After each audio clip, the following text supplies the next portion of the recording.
है, कहीं ना कहीं उनका जो टारगेट ऑडियंस है वो बच्चे हैं, और इसकी वजह से कहीं ना कहीं हम बच्चों के भविष्य के साथ खिलवाड़ ही तो कर रहे हैं। बिल्कुल। तो मैं एक चीज कहना चाहूंगी कि यहाँ पे ना बाउंड्री ड्रॉ करना बहुत ही कमजोर है। एक बार स्टार्ट कर लिया तो वो लूप में बच्चा जाने के बहुत ही हाई चांसेस हैं। जैसे कि टेक्नोलॉजी कंपनीज एक ASMR करके टेक्नोलॉजी का यूज करते हैं, उसको कहते हैं ऑटोनमस सेंसरी मेरिडियन रिस्पॉन्सेज। जैसे आप कोई एड में देखते हैं कि धीमे से चॉकलेट का रैपर खुलता है, चॉकलेट टूटने की आवाज आती है, और फिर मन क्या करता है कि बाहर जाके नीचे जाके वो चॉकलेट ले लें। Basically it is simulating sensory meridian responses in our brain, जिसके कारण एक बार करने से बच्चा और मांगेगा।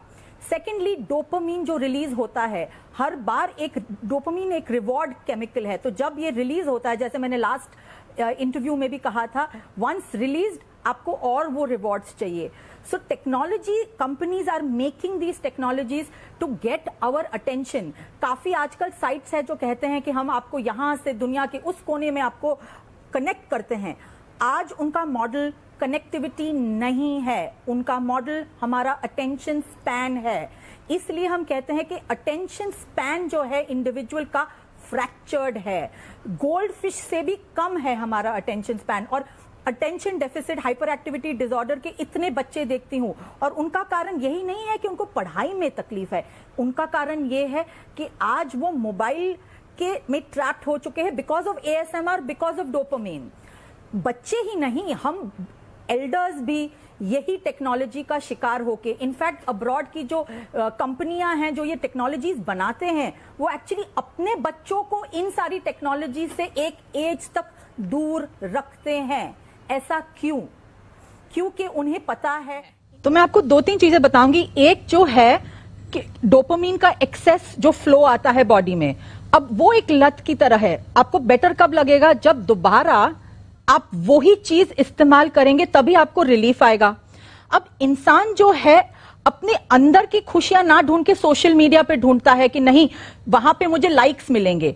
वो इंसान लाइक्स को लव में मिस्टेक कर देता है, उसको लगता है बट रियल लाइफ में मुझे इतना लव नहीं मिलते, इतने लाइक्स नहीं मिलते। तो like a fish out of water, वो रियलिटी से जंप करके सोशल मीडिया की दुनिया में चला जाता है जहां पे उसको इतने लाइक्स मिल रहे हैं। तो वैसे ही ट्रस्ट रियल रिलेशंस में कम होके वर्चुअल रिलेशंस में जा रहे हैं, विदाउट अस रियलाइजिंग कि वर्चुअल इमरजेंसी के दौरान हमारे रियल रिलेशंस हमारे पास आएंगे, ना कि हमारे वर्चुअल रिलेशंस। तो it is excessive release of this dopamine. अगर मैं आपको एक क्विकली बताऊं कि एक साइंटिस्ट ने एक एक्सपेरिमेंट कंडक्ट किया जहां पे उन्होंने चूहे एक छोटे से केज में रखे, उसको रैट पार्क एक्सपेरिमेंट कहते हैं, ब्रूस अलेक्जेंडर ने, और वहां पे एडिक्टिव सब्सटेंस उन्होंने दिया। चूहे दौड़ के एडिक्टिव सब्सटेंस लेने लगे। फिर सारे चूहों को उन्हें इंडिविजुअल केजेस से निकाल के एक पार्क में रहा जहां पे चूहों के पास थे places to play and eat and have fun, because it's humans are rat race कहते हैं। अब इन चूहों को जब ये एडिक्टिव सब्सटेंस दिया गया, चूहे वो एडिक्टिव सब्सटेंस के पास ना जाके इंसानों, they mixed up with other rats.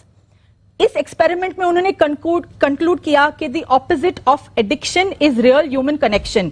तो अगर हम इंसानों के साथ बात करें, रियल रिलेशनशिप्स बढ़ाएं मोर देन वर्चुअल, उससे ऑक्सीटोसिन और सेरोटोनिन रिलीज होगा, तभी डोपामीन का इफेक्ट हम वॉश कर पाएंगे। तो that balance is very important in life. बिल्कुल, बैलेंस होना बहुत जरूरी है, लेकिन दिक्कत यहाँ पर यही आ रही है कि सोशल मीडिया के जरिए हम बेशक पुराने दोस्तों से या ऐसे रिश्तेदारों के करीब आ रहे हैं, उनसे बात कर रहे हैं, उनसे उनका हालचाल पूछते हैं, लेकिन वाकई हम असली दुनिया से है कहीं ना कहीं दूर होते जा रहे हैं। डॉक्टर कनन, ये मोबाइल जो है सिर्फ हमारे शरीर पर यह असर नहीं डाल रहा है, बल्कि हमारे दिमाग पर भी तो एक खासा असर हो रहा है। बिल्कुल, हमारे माइंड पे और ब्रेन पे बहुत असर हो रहा है। हर टाइम जब एक नोटिफिकेशन आपके मोबाइल में आता है तो हमारे ब्रेन में केमिकल डोपामीन के नाम से रिलीज होता है, और वो केमिकल एक रिवॉर्ड का केमिकल है जब हम कोई प्राइज जीतते हैं। पर एक आम इंसान दिन में 8.5 घंटे ऑन एन एवरेज फोन का इस्तेमाल होता है, अलॉन्ग विथ 2617 टाइम्स वो फोन टच करता है।